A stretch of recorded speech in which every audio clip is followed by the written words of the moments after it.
Bismillahirrahmanirrahim. Innal hamdalillah nahmaduhu wa nasta'inuhu wa nastaghfiruh wa na'udzu billahi min shururi anfusina wa min sayyiati a'malina. Man yahdihillahu fala mudilla lahu wa man yudlil fala hadiya lahu.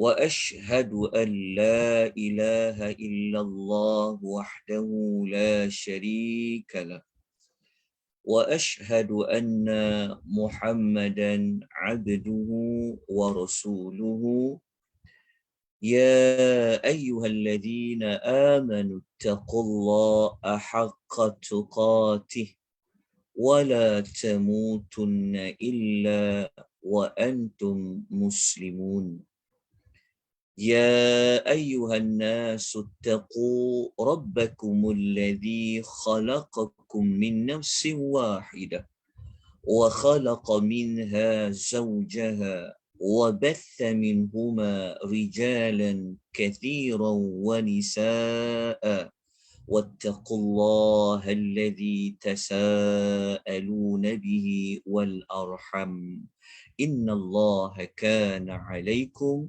رقيبا يا أيها الذين آمنوا اتقوا الله وقولوا قولا سديدا يصلح لكم أعمالكم ويغفر لكم ذنوبكم ومن يطع الله ورسوله فقد فاز فوزا عظيما أما بعد فإن خير الحديث كتاب الله وخير الحدي حدي محمد صلى الله عليه وسلم وشر الأمور محدثاتها فإن كل محدثة بدعة وكل بدعة ضلالة وكل ضلالة في النار.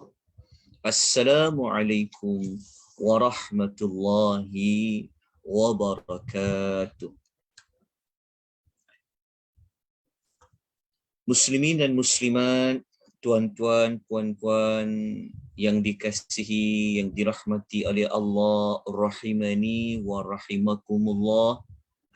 Alhamdulillah kita dapat menyambung kembali pengisian kuliah hadis yang kita jadualkan pada setiap pagi Jumaat, yang mana hadis-hadis yang kita akan pelajari adalah hadis-hadis yang dihimpunkan oleh Al-Imam An-Nawawi rahimahullahu ta'ala alaih, diletakkan di dalam sebuah kitab namanya Riyadu As-Salihin.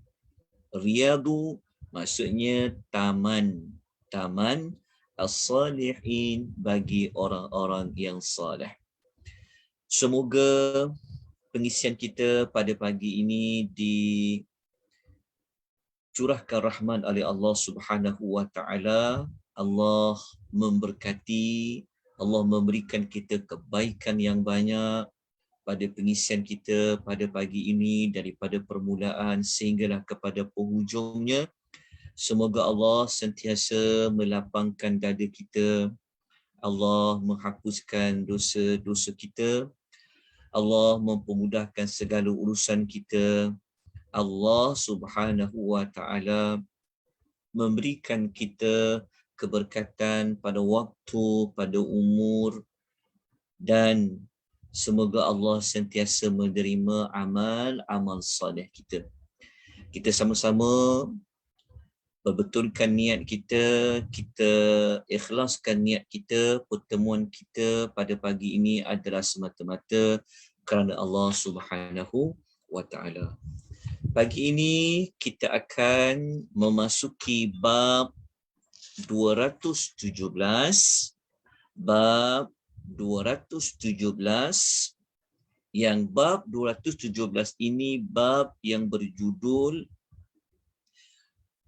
hukum wajib berpuasa di bulan Ramadan dan penjelasan tentang kelebihan puasa serta perkara-perkara yang berkaitan dengan puasa. Bab 217 ini berkaitan dengan puasa di bulan Ramadan. Yang pertama berkaitan tentang perintah berpuasa. Yang kedua, bab ini ada kaitan tentang kelebihan puasa, dan bab ini juga akan merangkumi perkara-perkara yang bersangkut paut dengan ibadat di bulan puasa. Jadi saya harap tuan-tuan dan puan yang memiliki kitab Riyadhus Salihin sila rujuk pada bab 217. Bab 217 ini, jika kita menghitung hadis-hadis yang berada dalam bab 217 ini, ada lebih kurang dalam 4, 5, 6, kalau ikut kiraan saya ada 7. Ada 7 hadis yang kita akan bincangkan pada bab 217 ini. Jadi kita terus kepada hadis yang pertama, iaitu hadis yang datangnya, yang diriwayatkan oleh Abu Hurairah radhiyallahu anhu. Okay. Hadis pertama ni kita akan jumpa dalam kitab Riyadhus Salihin, disebutkan ada 2 pecahan lagi. Maksudnya walaupun hadis pertama, tetapi Al-Imam Nawawi dia bawa ada 3, dia ada bawa 2 lagi hadis lain. Tetapi masih lagi dalam bilangan hadis yang pertama. Jadi kita baca dulu hadis yang pertama. Yang hadis pertama ni adalah hadis yang diriwayatkan oleh Al-Imam Al-Bukhari, juga diriwayatkan oleh Imam Muslim, yang disebut dengan istilah disepakati kesahihannya oleh kedua-dua imam tersebut. Disebut muttafaqun alaih.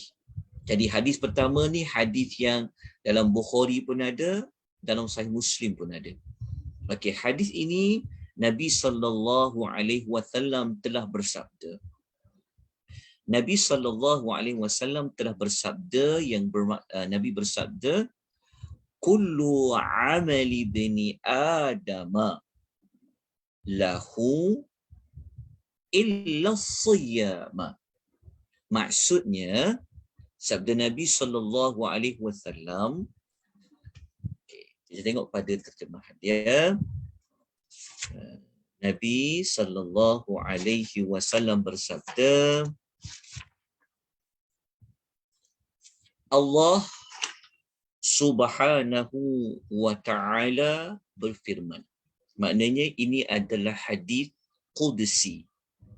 Firman Allah, Nabi SAW menukilkan apa yang Allah firmankan.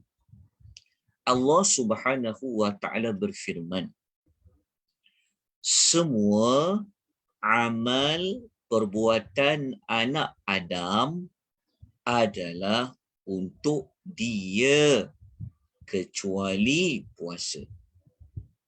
Allah memberitahu kepada kita melalui apa yang disampaikan oleh Rasulullah. Allah memberitahu amal perbuatan anak Adam ni, seperti salat ke, zakat ke, sedekah ke, semua untuk dia kecuali puasa. Okay, faham? Kena dengar hadis ni huraian dia supaya tak salah faham. Maknanya Allah Ta'ala kata puasa je, bukan untuk anak Adam. Tapi semua amal-amal lain untuk anak Adam. Okay, itu yang Nabi kata. Allah kata semua amal perbuatan ibadah yang dibuat oleh anak Adam adalah untuk dia, kecuali puasa. Yang mana Allah mengatakan sesungguhnya puasa itu. Allah mengatakan fa innahu li wa ana ajzi bihi. Allah mengatakan sesungguhnya puasa itu untuk aku dan akulah yang akan membalasnya. Okay, ini ada kaitan dengan kelebihan berpuasa. Saya terus pergi kepada bacaan hadis dia sebab kalau kita ikut kitab ni, bab yang ke-217, dia bawa dulu ayat Quran tentang kewajipan berpuasa. Jadi kita dah sedia maklum tentang kewajipan berpuasa tu, jadi kita skip terus pergi kepada hadis yang menyebut tentang kelebihan berpuasa. Yang mana hadis ni kalau kita salah faham, kita akan boleh menyebabkan kita keliru. Sebab apa? Sebab Allah bagi tahu semua ibadat lain, amal-amal ibadat anak Adam yang lain semua untuk dia, kecuali puasa.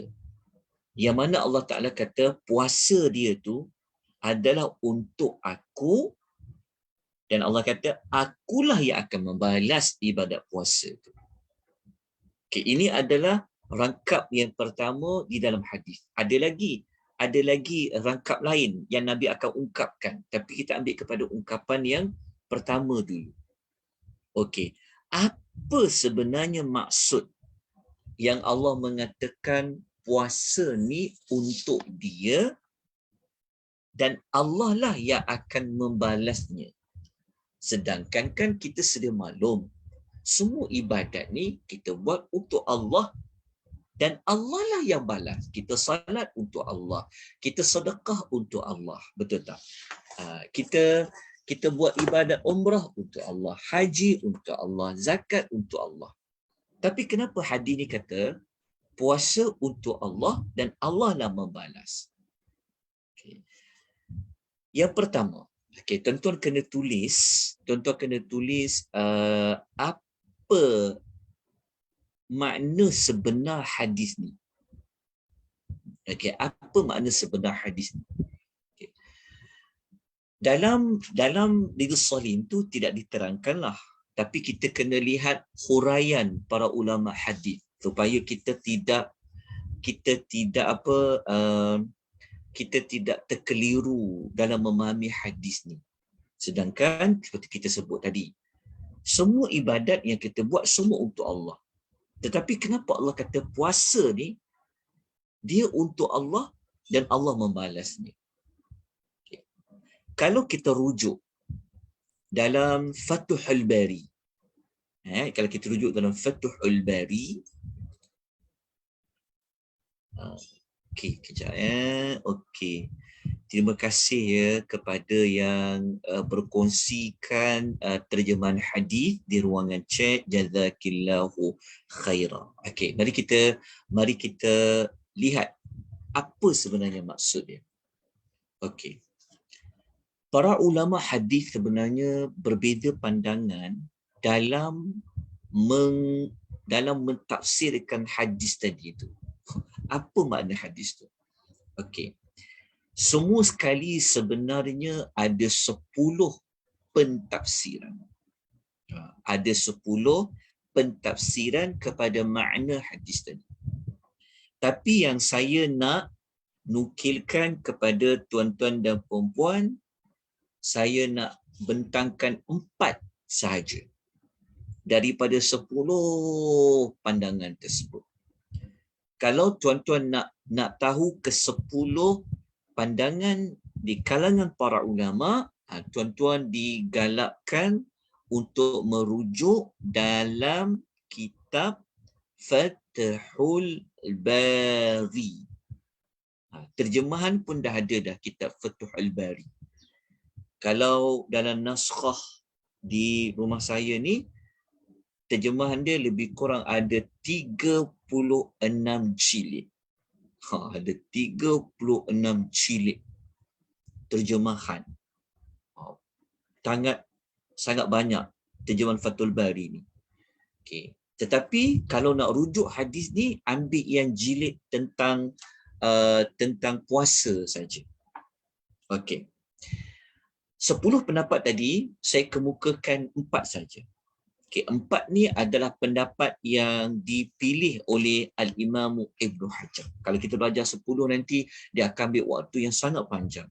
Tapi cukuplah kita ambil 4 pendapat yang kuat yang boleh kita jadikan sebagai penghurai kepada apa makna yang Allah kata puasa untuk Allah, Allah akan balas. Okey, pendapat pertama. Okey. Pendapat pertama, apa makna Allah kata puasa untuk dia dan dia yang akan balas? Okey, yang pertama dikaitkan dengan dalam puasa tidak ada unsur riya. Dalam puasa dia tidak ada unsur riya. Maksudnya orang yang berpuasa ni dia tak boleh nak tunjukkan kehebatan puasanya pada orang lain seperti mana ibadat lain. Sebab dia puasa ni adalah ibadat yang dalaman. Semua orang puasa. Tapi dia puasa macam mana? Betul tak? Niat puasa dia macam mana? Kan? Kualiti dia puasa macam mana tu tak ada siapa pun yang tahu.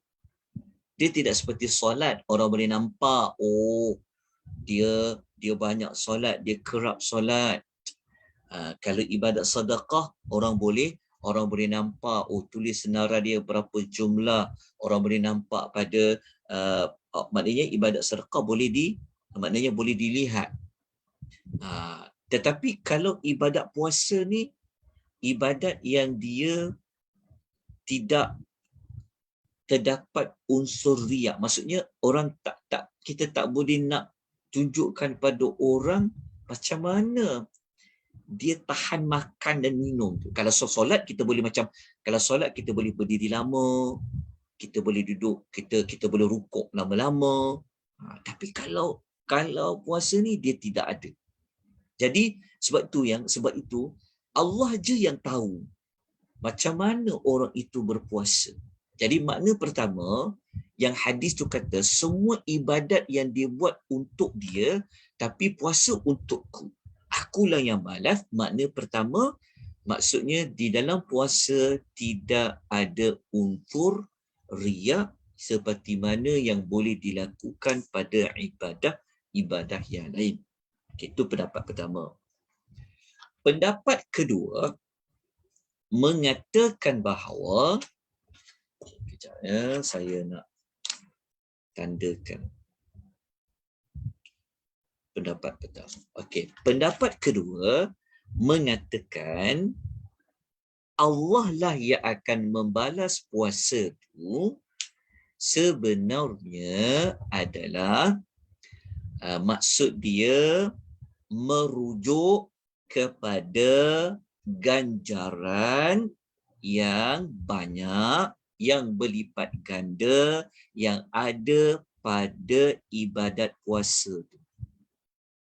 Maksud yang kedua, kenapa Allah Ta'ala kata puasa itu untukku dan akulah membalasnya, menunjukkan dari sudut betapa besarnya, betapa banyaknya balasan pahala yang Allah Ta'ala nak beri kepada orang yang berpuasa. Gandaan pahalanya banyak pada orang yang berpuasa. Kenapa? Kenapa gandaan dia banyak pada orang yang berpuasa? Kalau tuan-tuan pernah mempelajari hadis yang Nabi SAW pernah sebut, hadis yang cerita tentang kalau kita niat nak buat amal baik tapi tak dapat buat, Allah bagi satu pahala tu. Kalau kita ada azam nak buat benda baik, kita boleh buat, Allah tulis 10 pahala. Kita tahu kiraan pahala dia bermula daripada 10. Lepas tu dia naik sampai 700 kali ganda dan dia boleh sampai kepada tanpa batasan. Kalau kita belajar tentang sedekah, Allah bagi seperti apa? 700 kali ganda. Tapi kalau puasa ni, dia tak. Dia puasa ni, dia pahalanya tidak ada limitasi. Dia tidak ada batasan dia pada ibadat puasa. Kerana ibadat puasa tu dia tidak ada batasannya, itulah maksud kepada hadis yang kata puasa tu untuk aku dan akulah yang akan balasnya. Maksudnya apa? Dari sudut gandaan pahala. Kalau tuan-tuan dan perempuan nak merujuk dalam ayat Quran yang kata ibadat puasa ni gandaan pahala dia tanpa ada batasan, tuan-tuan dan perempuan boleh rujuk surah Az-Zumar. Rujuk dalam surah Az-Zumar, surah ke-39, lihat ayat nombor 10. Lihat ayat nombor 10. Tuan-tuan akan dapati pada ayat 10 surah Az-Zumar, Allah memberitahu kepada kita, a'udzubillahi minasyaitonirrajim, innama yuwaffas sabiruna ajrahum bighairi hisabin. Allah kata, hanyalah orang yang bersabar sahaja yang disempurnakan pahalanya tanpa ada batasan. Allah bagi tahu bahawasanya hanya orang yang sabar sahaja yang Allah beri ganjaran pahalanya tanpa ada batasan. Apa kaitan dengan puasa? Ayat Quran tadi kata, orang yang sabar, dia akan dapat pahala yang tanpa ada batasan. Apa kaitan dengan ibadat puasa? Okey. Kata para ulama, puasa ni sebenarnya ia memang paksinya adalah pada sabar. Pada sabar. Pada ibadat puasa tu, dia merangkumi 3 jenis sabar. Maknanya orang yang puasa ni, dia ada 3 sabar yang dia boleh bawa, yang ada pada diri. Dia ada 3 sabar. Apa 3 sabar? Sabar yang pertama, dari sudut sabar dia dalam menunaikan perintah Allah. Sabar dalam ketaatan. Maksudnya sabar dia dalam dia diwajibkan berpuasa tu, dia tunaikan perintah Allah tu, dia sabar. Sabar dalam menunaikan ketaatan. Itu sabar pertama. Kenapa ketaatan tu? Ketaatan tu kan Allah kata jangan makan pada siang hari. Jangan minum pada siang hari. Betul tak? Jangan bersetubuh di siang hari. Dia tinggalkan tak makan. Dia tinggalkan minum. Dia tinggalkan bersubuh di siang hari. Kenapa? Kerana Allah yang suruh dia puasa. Dia tinggalkan. Itu sabar yang pertama. Bukan senang tau. Kita biasa makan. Hanya orang yang kalau nak puasa ni, bukan semua orang boleh kuat puasa ni. Sebab apa? Sebab dia kena tinggalkan benda yang biasa dia buat tiap-tiap hari. Makan, minum. Tapi siang tu dia kena tinggal. Tetapi kerana ini perintah Allah, wajibkan puasa, maka dia puasa. Itu sabar pertama. Sabar yang kedua, pada puasa ni, dia membawa seseorang itu kepada menjauhi maksiat. pada ibadat puasa, kita telah membawa bersama sabar dalam jauh maksiat. Apa jauh maksiat tu? Apa yang maksiat boleh buat pada bulan Ramadan? Banyaklah. Kan? Antara yang kita paling nampak sekali adalah pada percakapan, perbuatan yang telah kita belajar dalam siri yang lalu. Tapi bulan Ramadan, bulan yang orang akan jaga-jaga nak buat maksiat. Sebab orang tahu dengan nama pun bulan Ramadan. Jadi, apabila puasa ni, di bulan Ramadan ni, dia telah membawa sifat sabar nak jauhi maksiat. Yang ketiga, orang yang berpuasa ni, dia sabar dalam menerima takdir Allah.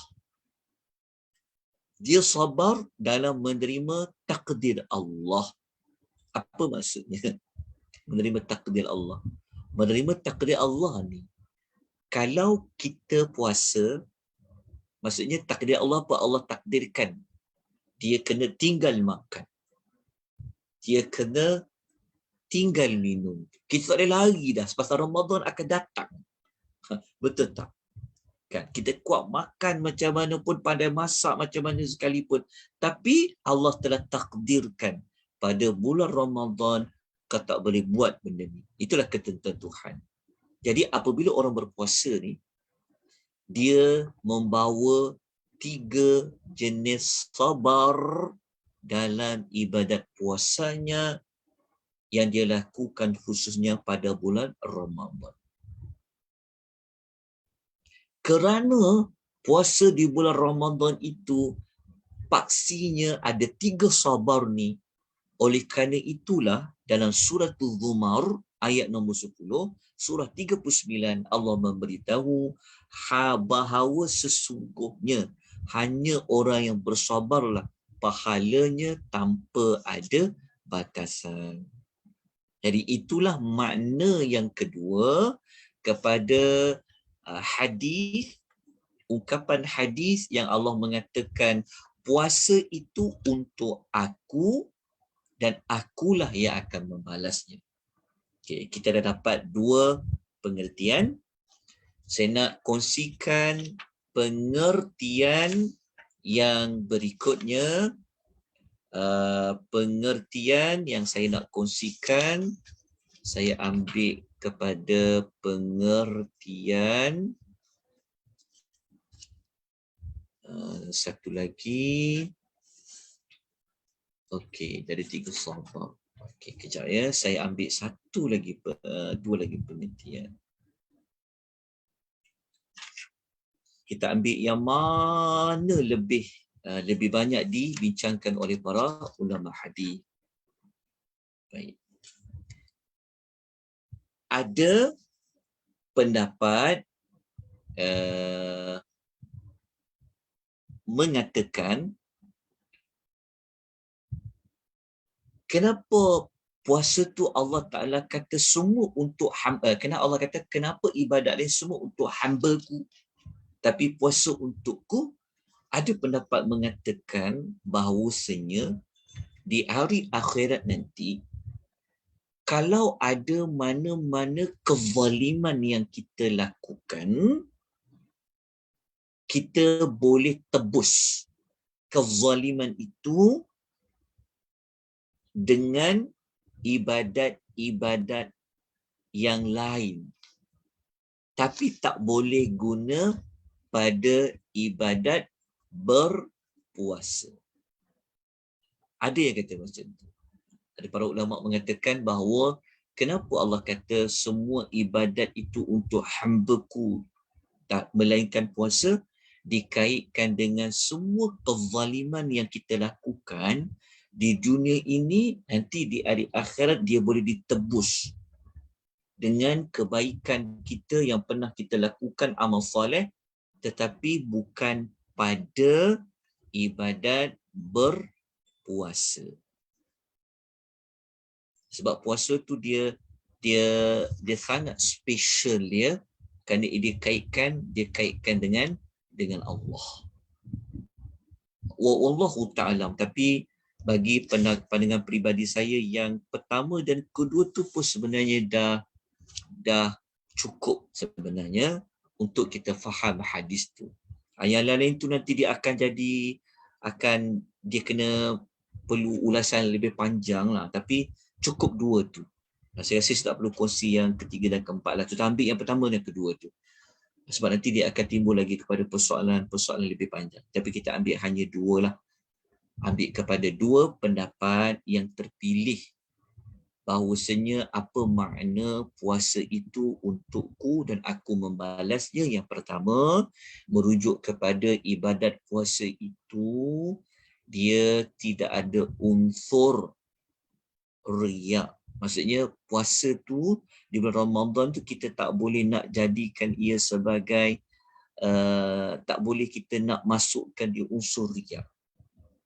Yang kedua, dikaitkan dengan gandaan pahala oleh Allah Subhanahu wa taala. Wallahu taala alam. Cukup kepada dua pengertian tersebut.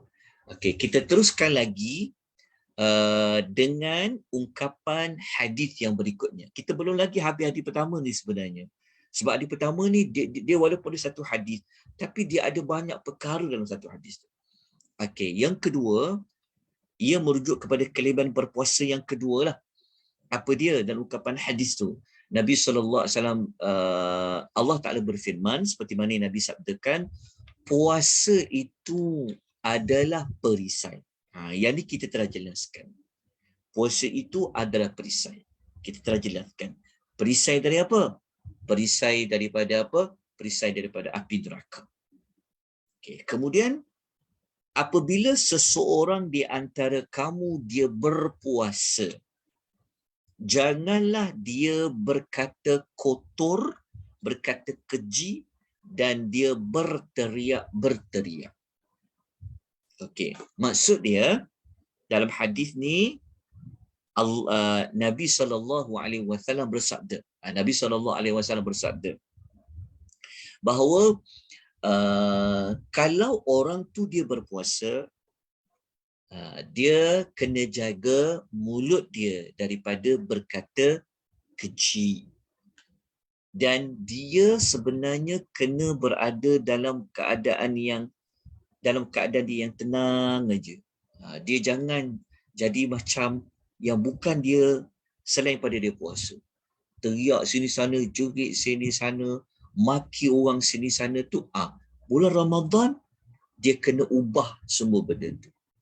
Tapi kalau orang yang memang bukan Ramadan pun dia dah baik, dia teruskan lagi lah di bulan Ramadan tu.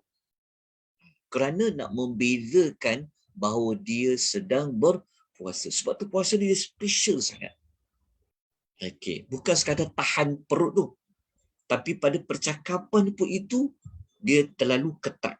Okey, kemudian Nabi SAW menyebutkan lagi, jika seseorang mencaci maki kita, ejek kita, kutuk kita, ataupun ajak kita bergaduh, katakanlah, sesungguhnya aku sedang berpuasa. Ini telah pun kita jelaskan pada kuliah yang lalu. Kemudian Nabi SAW bersabda lagi. Nabi kata, demi zat, iaitu demi Allah yang jiwa Muhammad ini di tangannya. Maknanya Nabi bersumpah dengan nama Allah, dengan Allah yang Allah itu berkuasa terhadap Nabi SAW. Nabi bersumpah kerana Nabi nak buatkan satu penegasan. Nabi kata, sesungguhnya bau mulut orang yang berpuasa itu lebih harum di sisi Allah daripada bau minyak kasturi. Okey, boleh faham?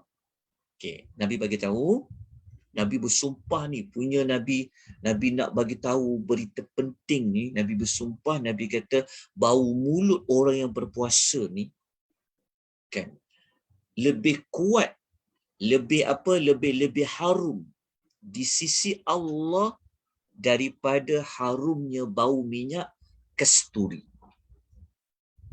Okey, kat sini kita kena bincang sekejap sebelum kita sambung hadis yang berikutnya.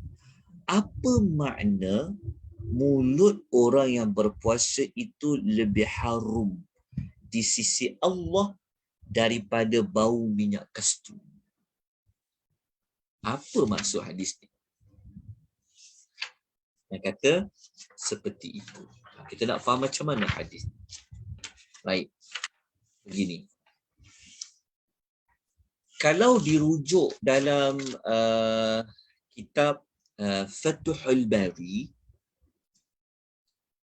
ada 5 pendapat, ada 6 huraian daripada para ulama tentang apa maksud bau mulut orang berpuasa ni di sisi Allah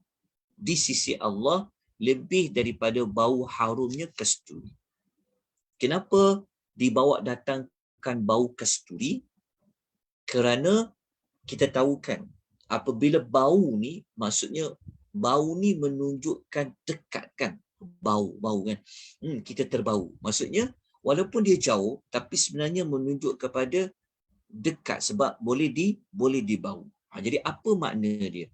Maknanya takkanlah Allah Ta'ala tu dia menghidu, dia boleh bau seperti manusia boleh berbau. Itu sudah pasti tidak sama. Tapi apa makna dia? Okey. Pendapat pertama mengatakan, sebenarnya maksud bau dekat situ, bau-bauan yang wangi itu sebenarnya hanyalah sekadar metafora. Dia sekadar macam bentuk majazi saja. Nak menunjuk kepada apa? Nak menunjuk kita kan dengan manusia kita kan dalam hidup kita kan suka bau-bauan. Betul tak? Saya rasa tak ada orang yang tak suka pada bau wangi. Betul tak? Ada tak orang tak suka bau wangi? Kita bukan bincang bau jenis apa yang disuka hidu tu. Tapi semua orang suka kepada bau wangi. Semua orang tak suka bau busuk kan? Betul tak? Jadi kata para ulama, makna pertama hadis tu bukanlah secara hakiki bahawa Allah suka baunya mulut orang puasa tu. Tapi maksud yang sebaliknya, yang tersiratnya sebenarnya adalah kebiasaan kita memang suka benda wangi-wangi. Maknanya semua orang suka. Semua orang suka kalau wangi tu dekat dengan dia, ada pada dia. Jadi kata para ulama menunjukkan bahawasanya ibadat puasa tu sebenarnya ibadat yang disukai sangat oleh Allah, dekat dengan Allah. Itulah puasa. Sebab orang suka bau wangi. Jadi orang itu berada dekat dengan dia. Jadi maksud mulut berbau wangi itu ditafsirkan bahawa ibadat puasa itu menunjukkan betapa dekatnya ia dengan Allah Subhanahu wa Ta'ala. Okay, jelas makna yang pertama ni. Okay. Makna yang kedua merujuk kepada para malaikat. Merujuk kepada para malaikat yang menyukai bau wangi-wangian ni. Malaikat yang suka pada bau wangi-wangian yang dikaitkan dengan orang berpuasa tu. Macam mana dia boleh bau? Wallahu a'lam. Tapi dikaitkan dengan para malaikat. Okay. Yang ketiga mengatakan bahawasanya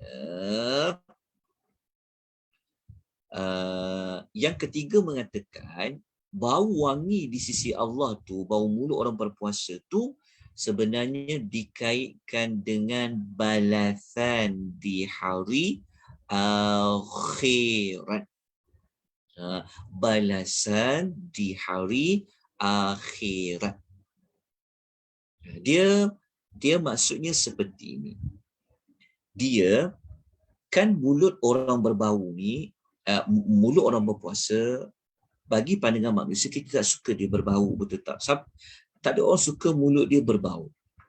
Okay. Tetapi puasa ni, mulut orang berpuasa ni dia berbau harum di sisi Tuhan, nak dikaitkan dengan pembalasan di hari akhirat. Pembalasan di hari akhirat ni, kita ambil contoh begini. Kalau macam orang yang berdarah tubuh badannya kerana dia mati dalam peperangan kan. Orang yang mati syahid tapi badan dia luka berdarah. Kesan darah. Darah ni kita nampak dia macam darah kan. Semua orang tak, kalau kita belajar darah ni najis, betul tak? Tapi darah orang yang mati syahid ni di sisi Allah ni dia akan bertukar menjadi harum.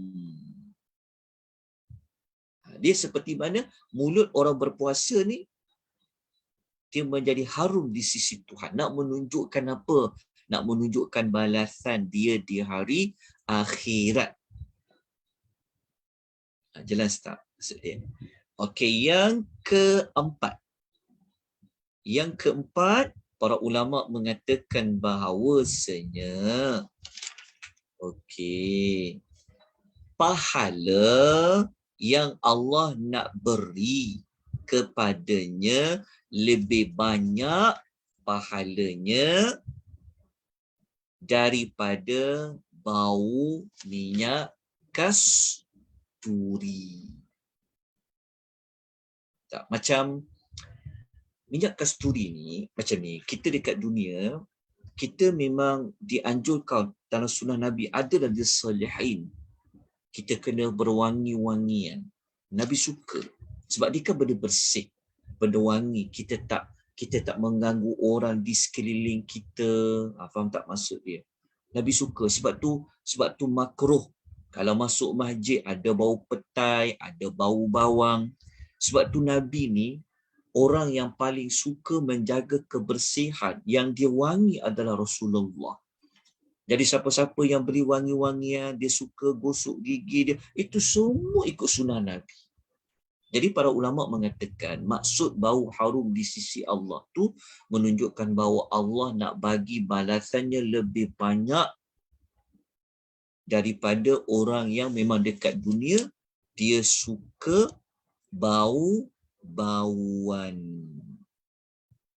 Kalau minyak kasturi tu orang suka bau dia, Allah lebih suka. Maksudnya Allah lebih suka daripada bau minyak kasturi tu. Maksudnya Allah lebih suka mulut orang berpuasa tu bau dia berbanding dengan bau minyak kasturi. Nak menunjukkan bau dari sudut balasan yang banyak dari Allah Subhanahu wa ta'ala. Sebab apa? Sebab dia dikaitkan dengan apa? Dia nak kaitkan dengan ibadat. Pada manusia tidak suka orang yang mulutnya berbau. Tak ada, dia akan ganggu orang, contoh. Tapi apabila dia buat ibadat, yang bagi balasan tu Allah. Manusia suka dekat kepada minyak kasturi. Tetapi dekatnya Allah kepada orang yang berpuasa tu lebih lagi daripada manusia yang suka dekat kepada bau minyak kasturi. Itulah serba ringkas yang dapat saya ringkaskan daripada 6 pentafsiran di kalangan para ulama hadis tentang mulut yang berbau ini lebih harum. Mulut orang berpuasa ini lebih harum daripada bau minyak kasturi. Okay, kita sambung lagi satu hadis. Ada lagi satu ungkapan Nabi SAW menyambung lagi. Nabi kata, bagi orang yang berpuasa tu dia dapat 2 kegembiraan. Orang puasa ni dia akan dapat dua kegembiraan. Yang pertama, kegembiraan ketika dia berbuka puasa dan kegembiraan dia kerana dia bertemu dengan Rabb-Nya. Okay, ada dua kegembiraan. Ingat dua kegembiraan ni. Kegembiraan yang pertama ketika dia berbuka puasa. Yang ni memang tak dapat dinafikan. Waktu yang sangat menggembirakan adalah ketika mana kita nak berbuka puasa. Nabi SAW mengiktiraf kegembiraan kita untuk kita berbuka tu. Waktu berbuka tu kegembiraan yang sangat kita nanti-nantikan. Tapi apa maksud dia? Ni kita kena bezakan dengan apa yang kita maksudkan, setakat yang kita faham, dengan apa sebenarnya yang Nabi nak maksudkan gembira ketika berbuka tu. Okey. Ada dua sudut. Kenapa Nabi kata orang yang berpuasa ni dia akan dapat dua kegembiraan? Pertama, ketika dia berbuka puasa. Pertama, kenapa kita rasa gembira? Bukan semata-mata kerana kita nak dapat makan, dapat minum tu. Sebenarnya kita telah dapat selesaikan tugas kita pada hari itu. Maksudnya kita diwajibkan berpuasa, betul tak? Daripada subuh sampailah terbit matahari. Sampailah terbenam matahari. Kan punya tahan lama tu, itu wajib kita. Tugas kita dengan Allah. Jadi tugas kita tu akan tamat apabila masuk maghrib. Jadi kita pun berbuka menandakan bahawa tugas kita berpuasa tadi telah selesai. Itu yang kita gembira sebenarnya. Gembira sangat dapat makan. Bukan kerana dapat makan tu semata-mata, tetapi kita berjaya hari ini. Cakap dekat anak-anak kita. Kita berjaya nak hari nak. Kita percaya hari ini. Jadi kita kena tekankan anak-anak tu. Tentang kita berjaya mengharungi ujian hari ini. Kewajipan kita kena buat. Kita berjaya. Seronok tak? Tentu dia seronok. Kan? Apatah lagi kalau kita nak bertemu dengan Allah Subhanahu wa ta'ala. Betul tak?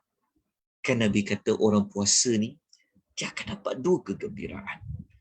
Kegembiraan pertama ketika berbuka, kegembiraan kedua ketika bertemu dengan Rabb-Nya. Okey, ketika berbuka tadi kenapa gembira juga? Okey, kerana kita juga dapat menempuh pelbagai larangan. Betul tak? Larangan kan? Larangan Allah suruh tahan nafsu syahwat. Allah larang kita bercakap kotor. Kan? Allah larang kita menjerit ke sana kemari tak tenang. Cakap benda-benda yang tak elok, nak gaduh dengan orang.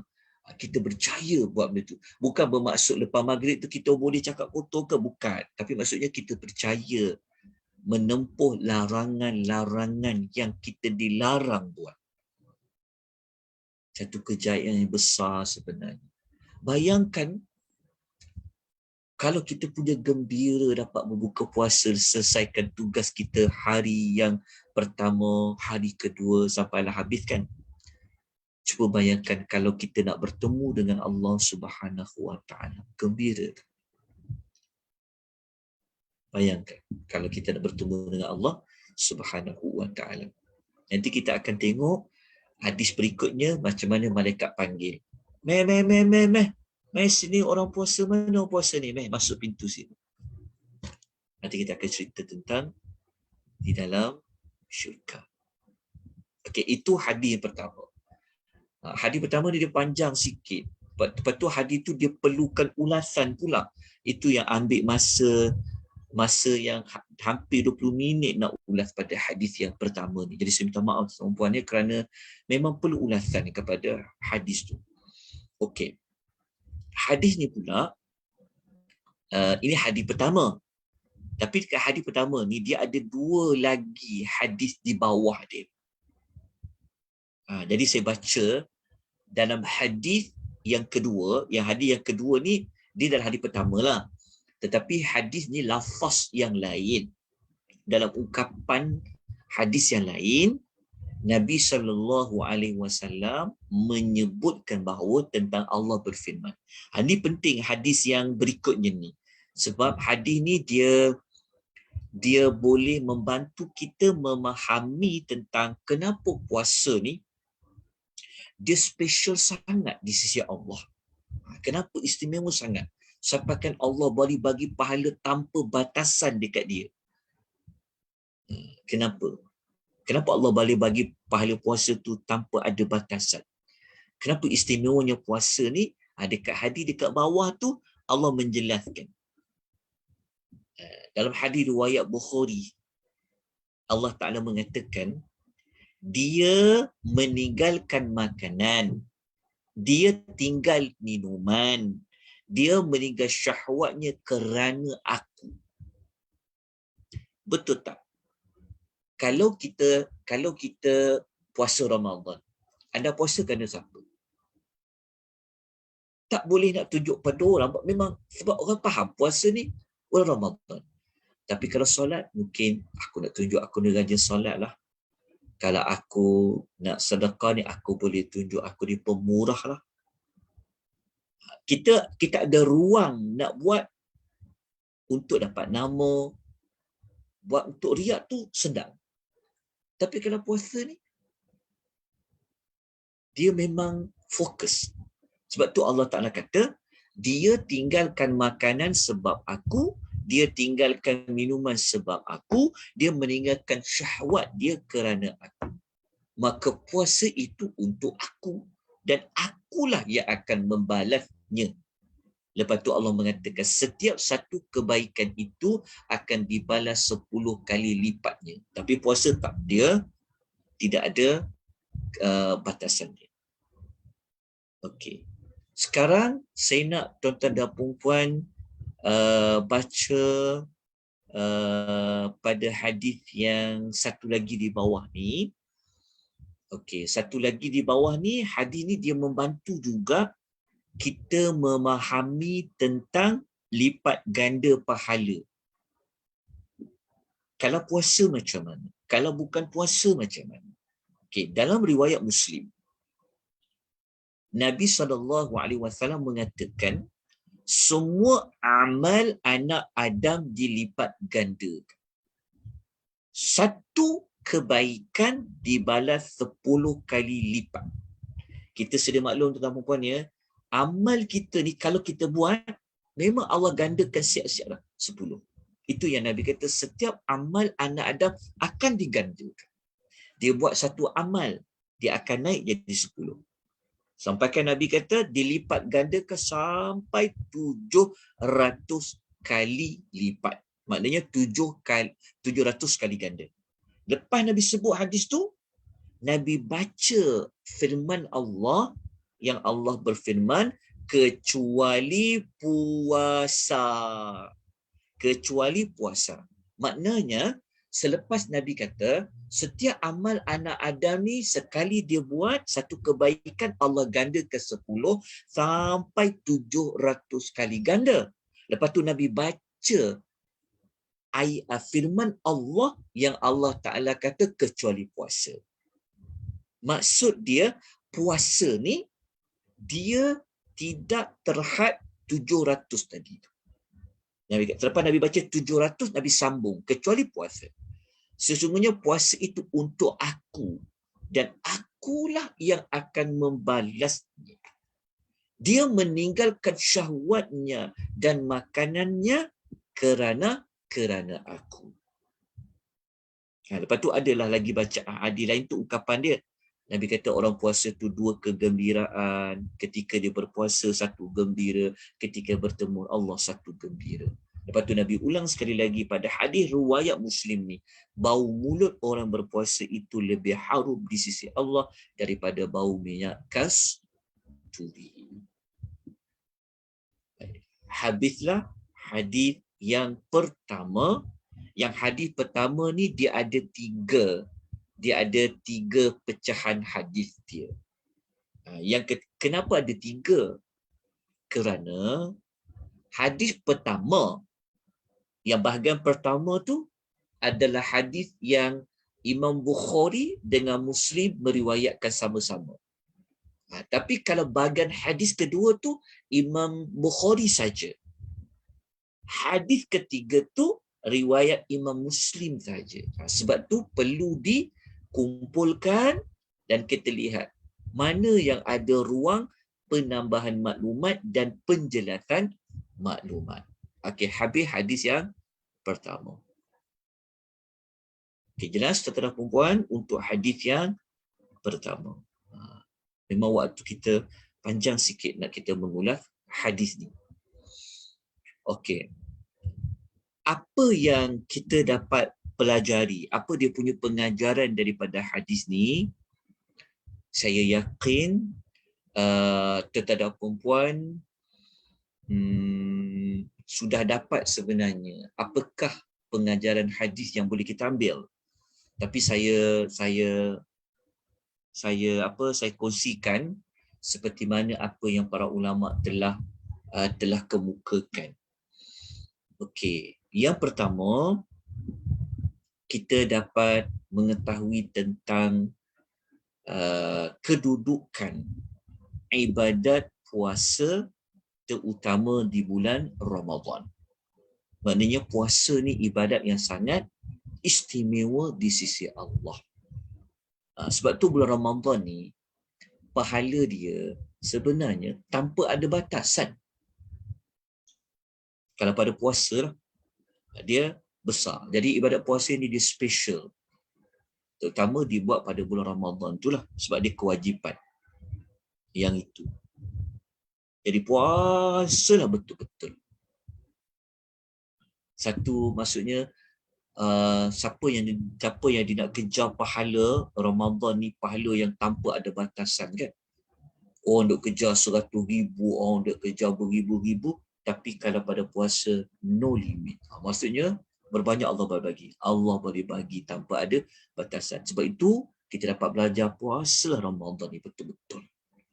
Sayang sangat. Moga-moga Allah sampaikan kita kepada Ramadan akan datang dan Allah Ta'ala jadikan kita itulah puasa yang paling terbaik sekali. Sebab pahala dia tanpa ada batasan. Okay, kalau boleh jangan kurang kesikit pun pada puasa tu. Okay, itu kita dapat nombor satu. Keutamaan, kelebihan puasa di bulan Ramadan. Yang kedua, kita dapat belajar dekat sini, puasa ni dia adalah satu benteng. Dia adalah satu tembok yang kuat yang boleh lindung kita daripada api neraka. Dia bukan sekadar benteng daripada api neraka tu, tapi puasa ni juga dia merupakan pendinding kita daripada nak buat dosa. Sebab kalau bulan puasa ni semua orang rasa malu untuk dia buat salah. Betul tak? Dia malu nak berperangai buruk. Sebab untuk ini Ramadan lah. Sampai ke TV pun dia akan cari cerita-cerita yang jenis tutup aurat semua. Cerita-cerita yang Islamik semua. Begitu juga dengan radio, boleh pasang lagu-lagu ketuhanan lah sebagainya kan. Itulah kehebatan pada puasa ni. Jadi bukan sekadar puasa ni dia benteng kepada neraka, tetapi ia berpunca daripada benteng kita daripada buat benda maksiat. Yang ketiga, puasa ni sebenarnya dia dapat train kita menjadi orang yang sabar. Jadi kan kalau kita nak latih diri kita yang kurang sabar ni, antaranya dengan puasa. Sebab kalau puasa ni dia boleh latih kita elak maksiat, maka secara tak langsung dia akan latih kita untuk jadi orang yang sempurna sabar. Dia akan latih kita jadi sabar. Okey. Yang keempat, puasa ni sebenarnya dia mengajar kita mematuhi SOP Allah. Betul tak? Kan? Kalau kita puasa ni secara tak langsung kan, kita terikat dengan banyak sangat larangan secara tak langsung. Puasa ni yang keempat, dia dapat mengajar kita mematuhi peraturan. Mematuhi peraturan. Kita ikut dia punya garis panduan. Dia mengajar kita jadi manusia yang berdisiplin. Itu kelebihan pada puasa tadi. Okey. Yang kelima, kita dapat belajar dekat sini sebenarnya kita boleh memberitahu amal yang kita lakukan kepada orang lain jika ada keperluan. Kita boleh memberitahu kepada orang lain tentang amal yang kita lakukan jika ada keperluan. Seperti mana kita cakap apabila orang duk gaduh dengan kita kan, orang maki kita, kita tak balas dia, kita diam, tapi kita boleh cakap apa? Aku puasa ni, aku tak boleh nak jawab. Cakap aku bukan-bukan, aku tak boleh nak jawab apa-apa. Cakap orang nak ajak kita gaduh, kita tak membalas. Sebab apa? Sebab kita boleh cakap aku berpuasa. Maknanya kita dibenarkan bagi tahu kepada orang ibadat yang kita buat tu. Dengan syarat apa? Ada sebab dia. Ada hajat dia. Okey. Yang berikutnya, apa lagi yang kita dapat belajar di sini?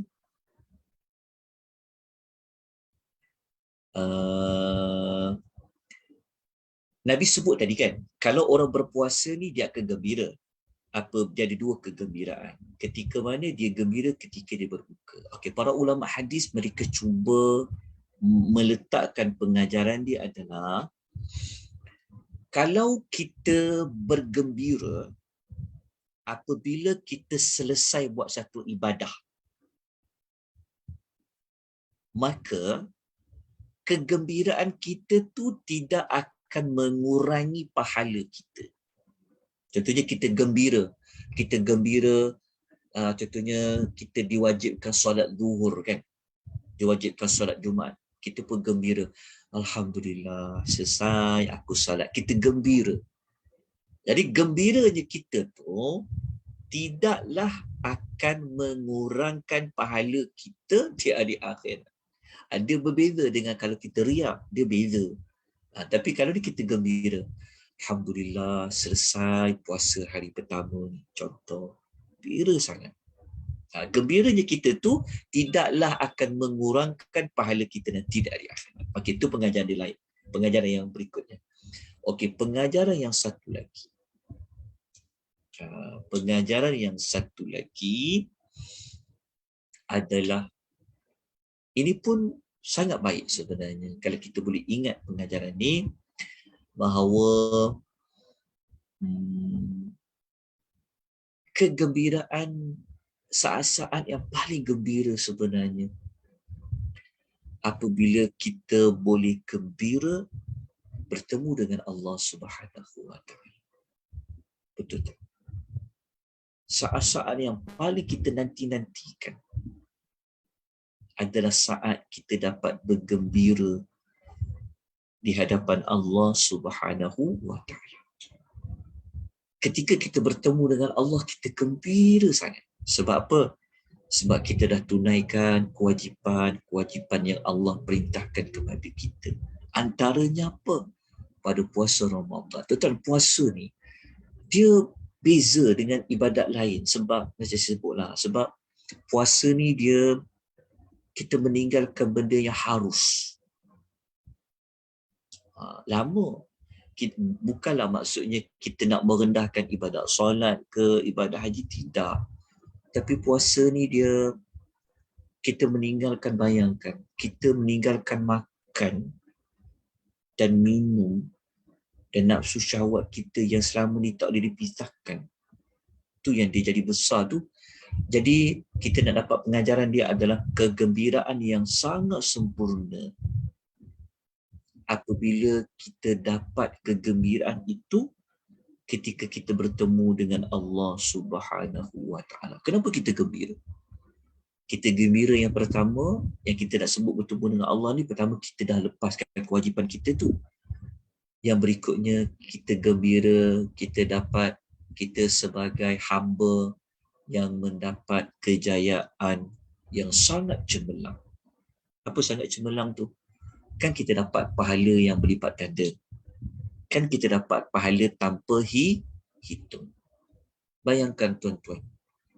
Tuan-tuan dapat bonus 1 juta. Siapa pernah dapat orang bagi bonus 1 juta macam cabutan sijil, simpanan premium PSN, contoh kan. Ataupun tuan dapat hadiah lah kan, pembeli petuah, beli sekian-sekian, dihadiahkan sebuah kereta. Gembira tak? Tetapi kita dengan Allah di ada akhirat, ya Allah, tak boleh dibandingkan dengan dunia. Apabila Allah menganugerahkan kita pahala yang tanpa ada batasannya. Jadi kalau pahala tanpa ada batasan, kalau kita dapat kumpul dia, agak-agak di manakah tingkatan kita di dalam syurga Allah? Kerana amal-amal pahala kita akan ditimbang. Ditimbang tu fungsinya untuk menentukan kita akan berada pada darjat yang mana. Jadi apabila kita tahu pahala puasa di bulan Ramadan ni tanpa ada batasannya, maka kita gembira nanti di hari akhirat. Tak sabar-sabar kita nak dapat balasan dari Allah Subhanahu wa ta'ala. Itulah sedikit yang dapat saya kongsikan pada ulasan hadis yang pertama. Sebab kita nak masuk Ramadan ni, kita kena ada motivasi diri. Lepas tu kita bincangkan sebelum Ramadan ni, kita nak bincang tentang hadis-hadis nak pergi kepada Ramadan. Biar kita jadi manusia yang tak sabar-sabar kita nak masuk Ramadan. Sebab kita tahu maklumat-maklumat tentang apa yang Allah nak janjikan kepada kita. Lepas tu kita bersedia baca lebih awal.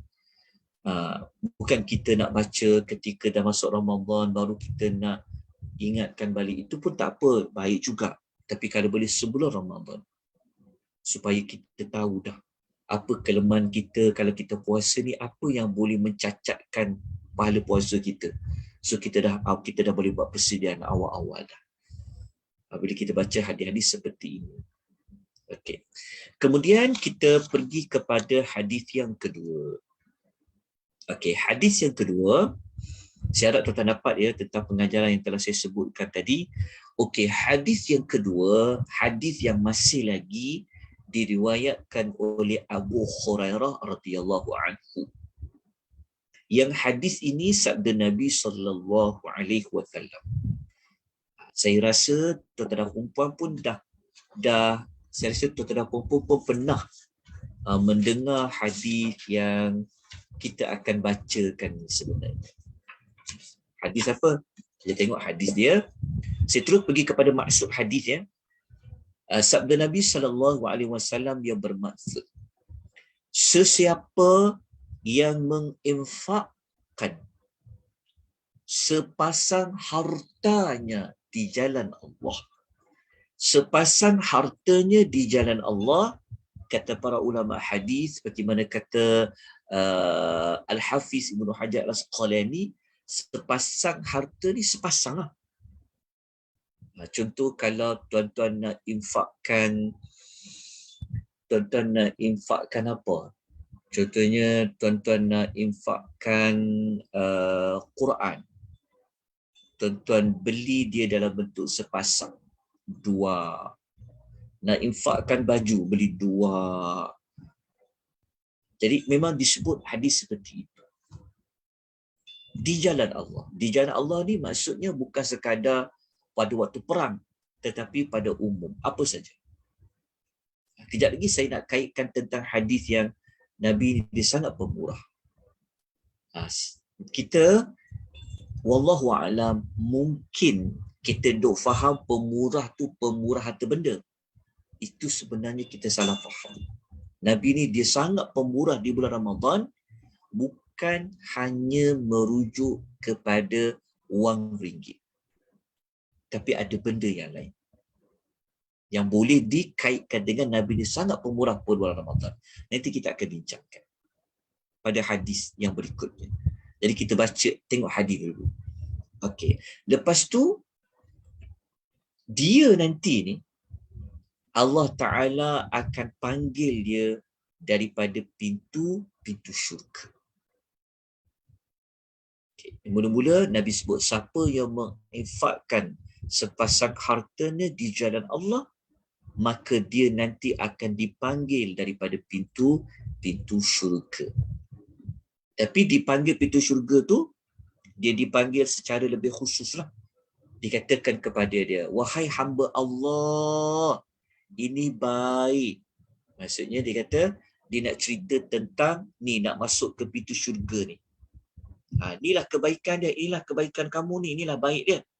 Okay, kemudian dia dipanggil mengikut jenis-jenis amal dia. Dia kata, sesiapa di antara kamu ahli solat, maka dia akan dipanggil daripada pintu solat. Dia banyak solat dia. Solat sunat rawatibnya, solat malamnya, solat tarawihnya, solat witirnya, okay, dan sebagainya. Dia akan masuk pintu khas solat. Sesiapa dia ahli jihad, dia banyak pergi berperang, maka dia akan dipanggil daripada pintu jihad. Sesiapa daripada ahli puasa, dia kuat berpuasa, dia akan dipanggil daripada pintu Ar-Rayyan. Okey, Ar-Rayyan, sebenarnya Ar-Rayyan dia berasal daripada perkataan ar-rayyu. Ar-ra tu sabdu, ya tu pun sabdu. Ar-rayyu, ar-rayyu. Ar-rayyu ni maksudnya apa? Yang hilang dahaga. Itu panggil ar-rayyu. Jadi ada satu syurga, namanya, pintu syurga tu namanya Ar-Rayyan. Khusus bagi orang yang berpuasa, dia akan panggil melalui pintu tu. Dan sesiapa di kalangan ahli sedekah, maka dia akan dipanggil daripada pintu sedekah. Okey. Kemudian tiba-tiba Abu Bakar As-Siddiq. Abu Bakar As-Siddiq dia bertanya kepada Rasulullah. Dia tanya kepada Rasulullah ni macam dia tanya pada Rasulullah tentang soalan dia tanya, ada tak di kalangan manusia ni yang dia dipanggil daripada semua pintu yang 8? Abu Bakar Siddiq tak sebutlah pintu 8 tu, tapi kita tahu pintu syurga ada 8. Jadi Abu Bakar bertanya, dia kata, ya Rasulullah, ada tak mana-mana manusia yang dia boleh masuk melalui ke-8 ke semua pintu syurga tu? Maksudnya dia boleh masuk pintu solat, dia boleh masuk pintu sedekah, dia boleh masuk pintu orang berpuasa, dia boleh masuk pada pintu orang yang berjihad. Apa jawab Nabi sallallahu alaihi wasallam? Nabi kata na'am. Nabi kata ya, ada. Lepas tu Nabi kata wa arju an takuna minhum, aku berharap kamulah wahai Abu Bakar As-Siddiq daripada salah seorang di antara mereka. Hadis ini disepakati oleh Bukhari dan Muslim. Menunjukkan kepada kita apa? Abu Bakar ni dia boleh masuk semua pintu-pintu yang kita sebutkan tadi. Tuan-tuan, para ulama mereka buat kajian. Kenapa Nabi masukkan, Nabi kata Abu Bakar As-Siddiq salah seorang daripada orang yang boleh masuk melalui ke semua pintu? Para ulama mendapati Abu Bakar As-Siddiq ni memang dia orang yang buat semua amal. Kalau pintu syurga orang yang pergi jihad, dia termasuk orang yang banyak jihad. Kalau pintu syurga tu khas laluan orang yang kuat solat, dia orang yang kuat solat. Kalau pintu syurga tu orang yang laluan orang berpuasa, dia termasuk orang yang berpuasa. Kalau kita baca dari sejarah, Abu Bakar Siddiq ni adalah orang yang paling cepat sekali dalam dia menginfakkan harta dia. Apabila Nabi buat pengumuman untuk siapa-siapa nak infakkan harta dia, Abu Bakar Siddiq lah orang yang paling awal akan infak. Sampaikan dalam kisah tu Umar Al-Khattab radhiyallahu anhu, dia pun nak infakkan harta dia. Lalu Umar tanya, ada tak siapa-siapa yang infak lebih awal daripada aku? Nabi kata ada, Abu Bakar Siddiq. Dan Abu Bakar Siddiq ni, kalau dia infak harta dia, dia bagi semua. Tapi tuan-tuan jangan, bukan saya kata jangan ikut macam Abu Bakar Siddiq. Ini taraf iman yang dia kuat, tawakal dia pada Allah. Kan? Mungkin komitmen dia ke apa ke, dia memang orang yang infak semua harta dia. Kemudian Nabi tanya dekat dia, apa yang ada dekat kau? Apa yang tinggal kat kau sekarang? Dia kata apa? Yang tinggal kepada aku hanyalah Allah dan Rasulnya. Saya tahu tak jawapan dia. Nabi tanya, apa lagi apa yang tinggal kat kau ni? Nabi tanya, kalau kau bagi semua ni. Abu Bakar jawab apa? Yang tinggal kepada aku adalah Allah dan Rasulnya. Maka Umar dengar ucapan Abu Bakar ni. Umar pun cakap, aku memang tak boleh lawan lah Abu Bakar Siddiq radhiyallahu anhu. Jadi kita nak tunjukkan di sini bahawasanya, kita masuk pada teladan hadis ya. Kita pergi pada teladan hadis.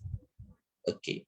Teladan hadis yang pertama yang kita dapat belajar, nombor satu, syurga ni dia ada pintu-pintu yang akan dijaga oleh para malaikat. Malaikat akan jaga. Kita ada kelayakan tak nak masuk ikut pintu puasa? Ada malaikat yang jaga dia. Okay. Setiap pintu syurga ada malaikat yang akan menjaga dia. Yang kedua, kita dapat belajar bahawasanya nak masuk ke syurga ni dia ada pelbagai cara. Dia ada pelbagai bentuk. Kalau kita tak mampu nak menginfakkan harta, kita tak mampu nak menginfakkan dari sudut tenaga kita, tapi kita boleh masuk ikut laluan orang yang kuat puasa. Kalau tak mampu nak puasa, tak boleh nak puasa ni, maka kita ada laluan pada ibadat salat. Yang ketiga, kita dapat belajar di sini, nak masuk ke syurga tu melalui pintu-pintunya. Mesti melalui pintu-pintunya. Maksudnya tak ada yang tak masuk ikut pintu, semua ikut pintu syurga. Tapi ada manusia yang dia boleh pilih mana pintu dia nak masuk, seperti Abu Bakar Siddiq radhiyallahu anhu. Secara tak langsung, yang keempat, kita dapat belajar keutamaan siapa? Keutamaan Abu Bakar Siddiq radhiyallahu anhu. Hebat Abu Bakar ni. Abu Bakar Siddiq radhiyallahu anhu. Sebab dalam Nabi jamin dia masuk syurga, lepas tu pula dia termasuk orang yang masuk syurga melalui ke-8 pintu tersebut, dia boleh pilih. Baik, kita teruskan kepada satu lagi hadis. Kalau tidak ada persoalan sekalian, saya tunjukkan tentang hadis itu. Tetap boleh dengar tak suara saya dengan jelas? Boleh Ustaz. Boleh. Alhamdulillah. Syukur. Lan. Okey, saya jawab sekejap soalan dekat ruangan chat tu. Ditanya bahawa mengapa pintu syurga 8, pintu neraka tu 7. Dah ada yang jawab pun lah. Menunjukkan rahmat Allah tu lebih luas daripada kemurkaan Allah Subhanahu wa ta'ala. Itu di antara jawapan dia lah. Okey, kita terus kepada hadis ketiga, hadis terakhir ya, sebab kita pun dah dekat 11.30. Okey. Kejap ya. Okey, hadis yang kedua, hadis ketiga ni saya percepatkan sebab hadis ketiga ni dia nak ulang, dia nak sebut hadis tu special untuk pintu Ar-Rayyan je. Jadi saya sebut dia secara ringkas kerana yang penting kita nak pergi kepada hadis yang keempat.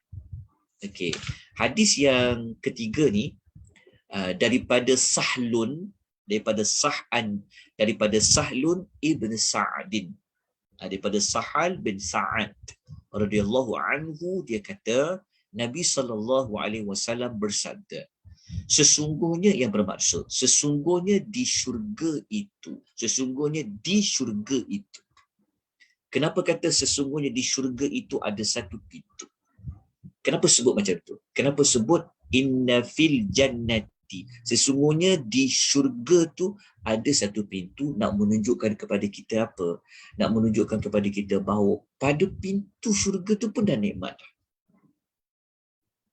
Pada pintu syurga tu pun sudah nikmat. Lepas tu dia kata sesungguhnya di syurga ada satu pintu yang disebut dengan nama Ar-Rayyan. Pintu ini adalah dimasuki oleh orang-orang yang berpuasa nanti di hari akhirat. Tidak ada seorang pun dari orang yang tidak kuat berpuasa yang akan masuk melalui pintu. Tak ada. Dikatakan nanti, cara nak dipanggil di hari akhirat, akan dikatakan kepada mereka, aina shaimun, dipanggil. Di mana orang-orang yang banyak berpuasa ni? Mana ni orang-orang berpuasa? Maka berdirilah orang-orang berpuasa. Bangunlah orang-orang yang berpuasa. Fayaqumuna. Mereka pun bangun. Mereka panggil. Mana kumpulan orang yang berpuasa ni? Okey, bangunlah orang-orang berpuasa. Lepas tu, mereka bangun tu, mereka berdiri tu, maksudnya apa? Mereka nak pergilah ke dalam syurga tu. Kemudian sabda Nabi SAW lagi, namun tidak ada seorang dari mereka pun yang akan memasukinya. Maksudnya kalau bukan orang berpuasa, dia tak boleh masuk. Nabi cerita lagi, apabila mereka telah masuk, pintu itu pun dikunci. Sehingga tidak ada seorang pun yang akan memasukinya lagi. Hadis disepakati oleh Bukhari dan Muslim. Maksud dia masuk selepas semua orang puasa telah masuk, dah habis, tutup pintu. Maksudnya tak ada dah pintu laluan bagi orang puasa. Sebab apa? Sebab orang semua puasa semua dah masuk. Maka dia apa? Ukhliqa. Dia akan dikunci. Maknanya tak ada orang yang boleh curi-curi masuk ikut laluan orang yang berpuasa. Okay. Muslimin dan muslimat, tuan-tuan perempuan yang Allah rahmati, lagi Allah kasih sekalian, mari kita masuk kepada pengajaran hadis. Okey. Nombor satu, kita memang tahu sedia maklum, istimewanya orang yang berpuasa ini kerana dia telah dapat satu pintu yang khusus untuk dia masuk ke dalam syurga. Ada pintu yang khas, laluan yang khas. Yang kedua, kita dapat belajar dekat sini, nama pintu tu Ar-Rayyan. Ar-Rayyan ni kita sebut tadi daripada Ar-Rayyu, hilang dahaga.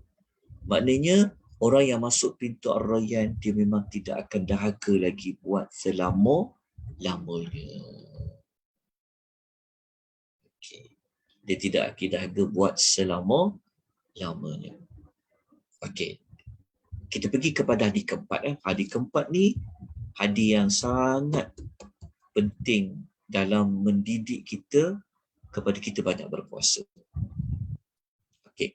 Hadis keempat ni daripada Abu Sa'id Al-Khudri radhiyallahu anhu, sabda Nabi sallallahu alaihi wasallam yang bermaksud, tiadalah seorang hamba yang berpuasa satu hari di jalan Allah, melainkan Allah akan menjauhkan wajahnya daripada api neraka selama 70 musim gugur.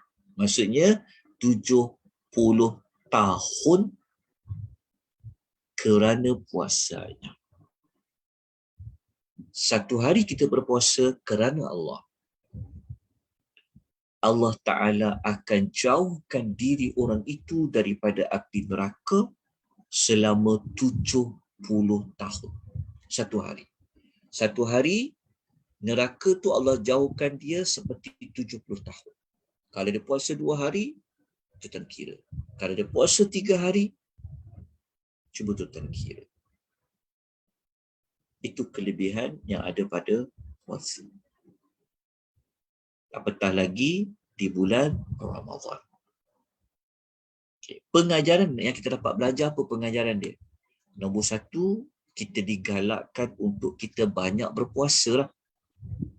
Yang kedua, kita dapati kelebihan tadi dia terikat kerana Allah. Sebab tu hadis tu dia sebut fi sabilillah, kerana Allah.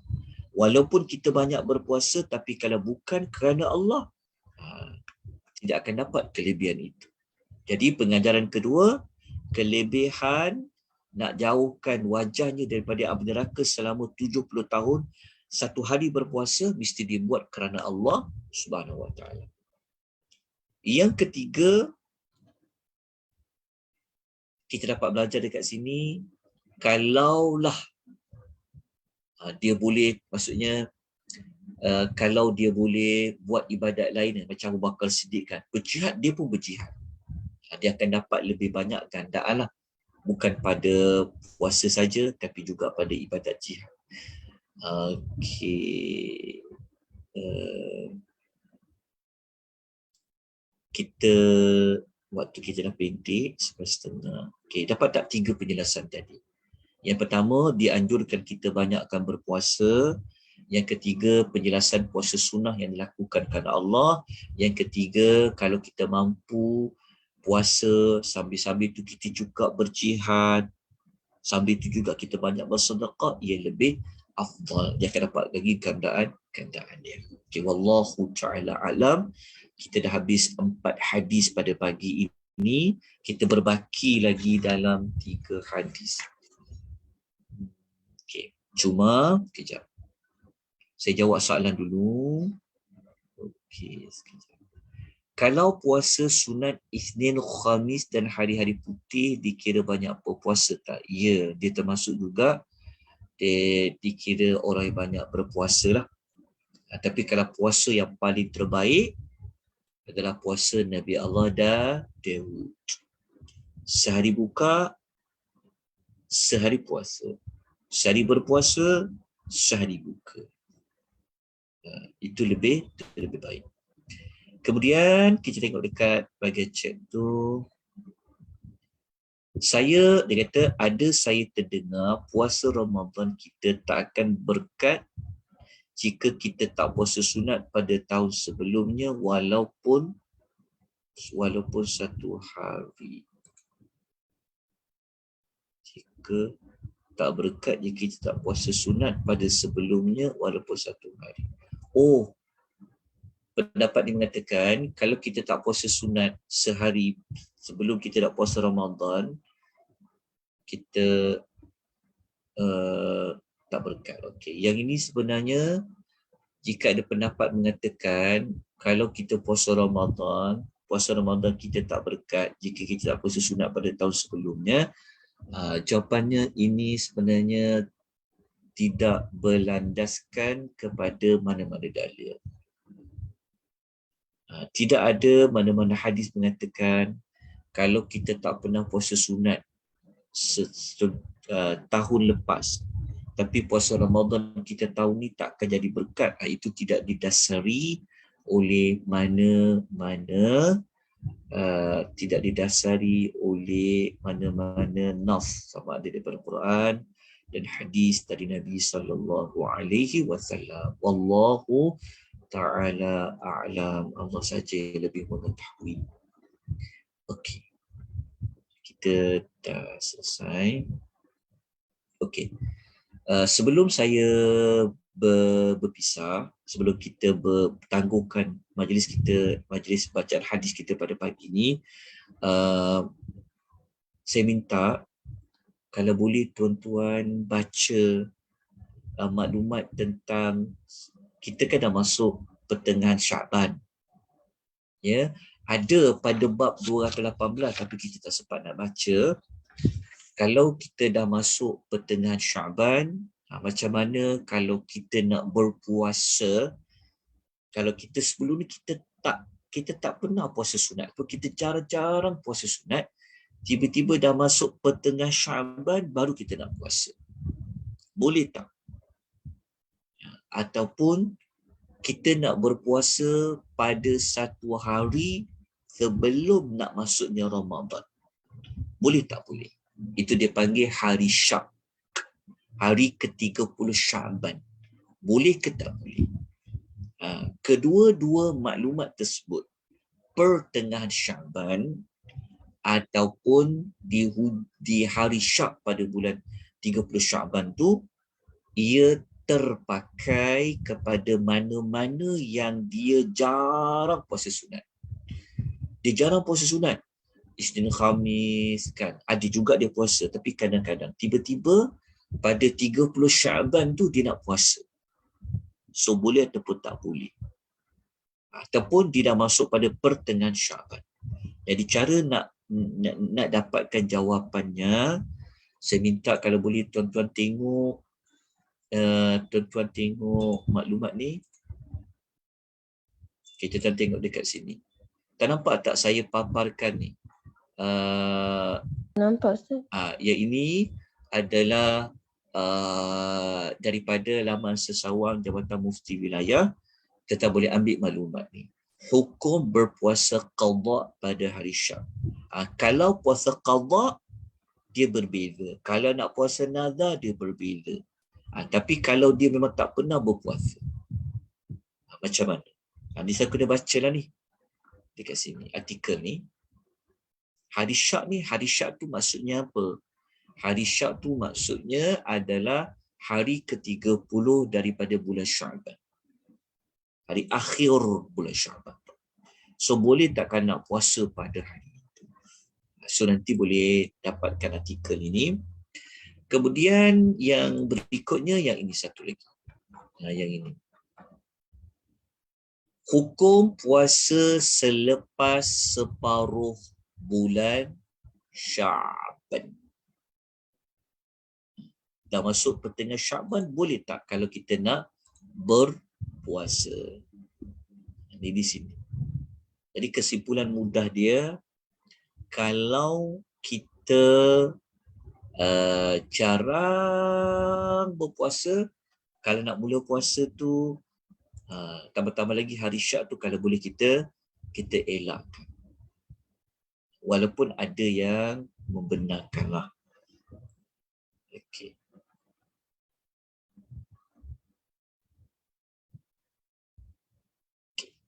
Kalau kita tengok dekat sini.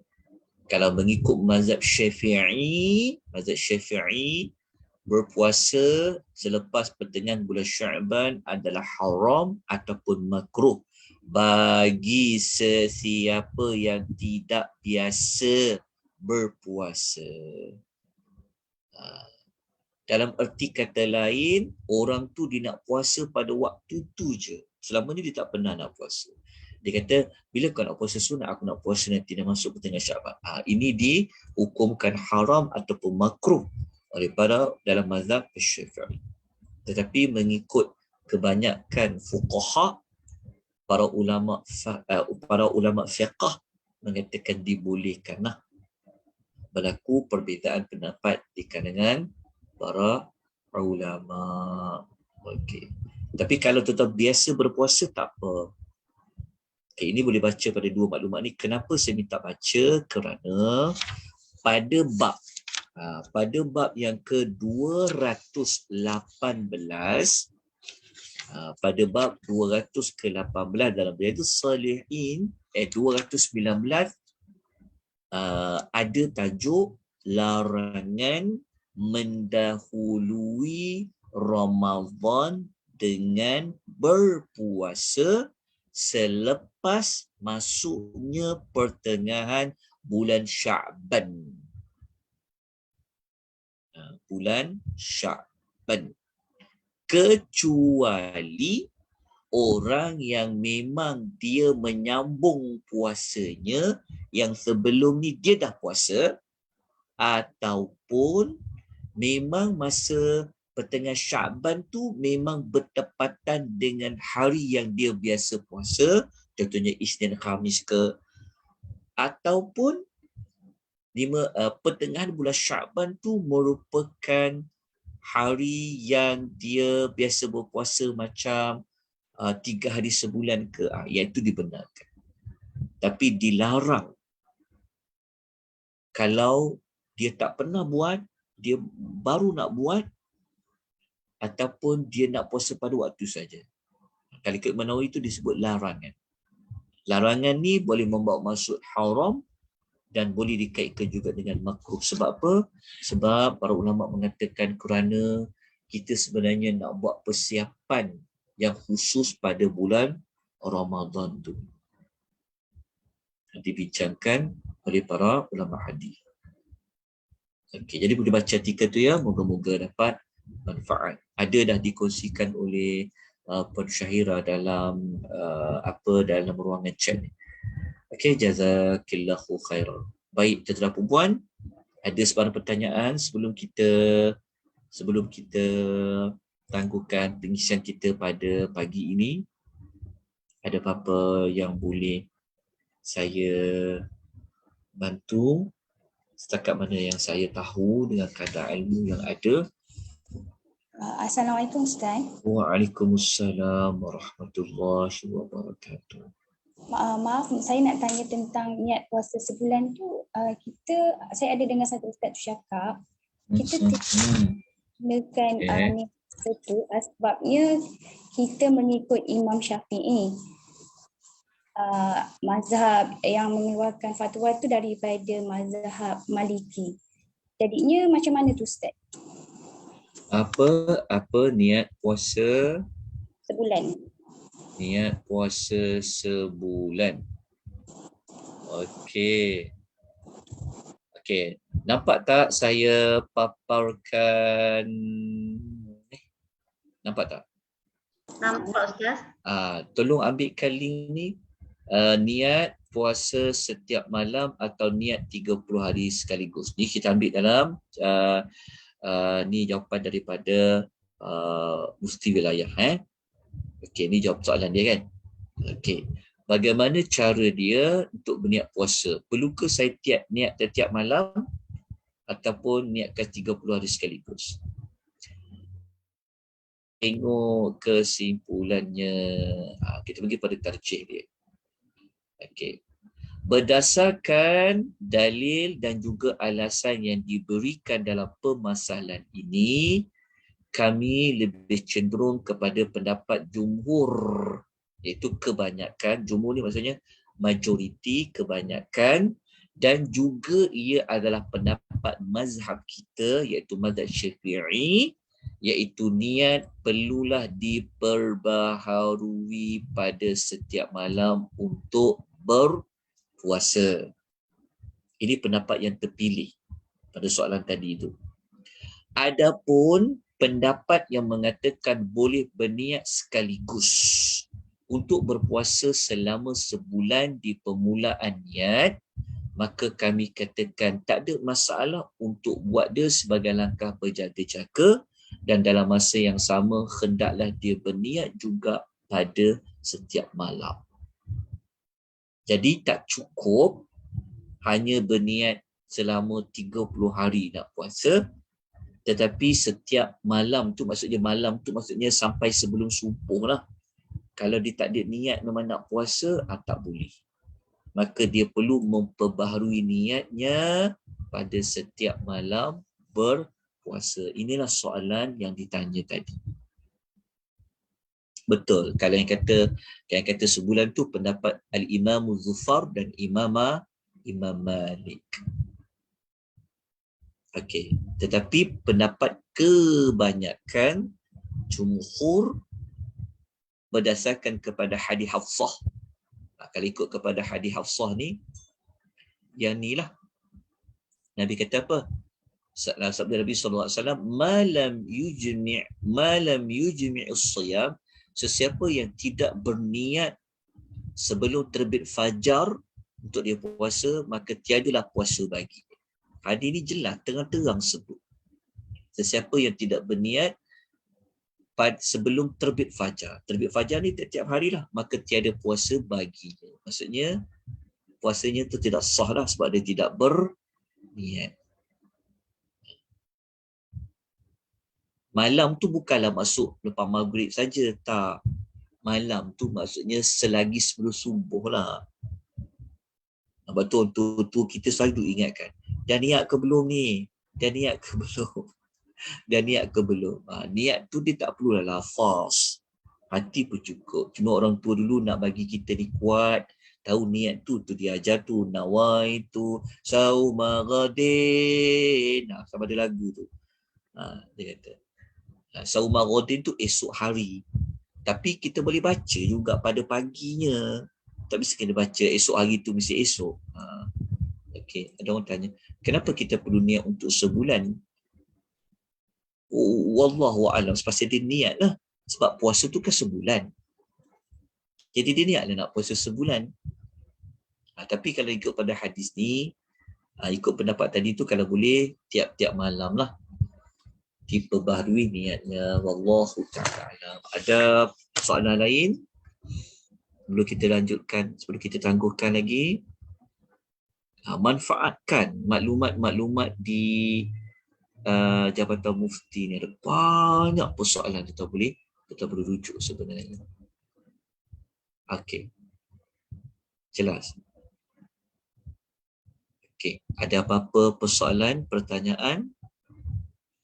Okey, kalau tak ada, kita ucapkan jazakumullahu khairah kepada Datuk Nurul di atas anjuran kuliah hadis kita pada pagi ini. Semoga Allah memberikan ganjaran yang baik. Allah sentiasa memberikan rahmatnya, keberkatan, dimurahkan, dilapangkan dada, dimurahkan rezeki. Allah bagi rezeki yang terbaik. Allah menerima amal-amal soleh. Termasuk kepada tentera perempuan juga, terima kasih sebanyak-banyaknya. Jazakumullahu khairah, barakallahu fikum di atas di atas kebersamaan tentera perempuan untuk kita sama-sama membaca hadis-hadis Nabi SAW. Kemudian kita melihat dari mana sudut kita perlu tambah baik pengajaran dia, teladan dia. Kalau saya ada salah silap dalam saya menyampaikan hadis-hadis ini, saya mohon dibetulkan. Sama ada pada bacaan hadis ke, sama ada pada pentafsiran hadis ke, saya mohon diberikan pembetulan. Jadi kita sudahi dengan aqulu qawli hadza wa astaghfirullahal azim. Wabillahi taufiq wal hidayah. Wassalamu alaikum warahmatullahi wabarakatuh.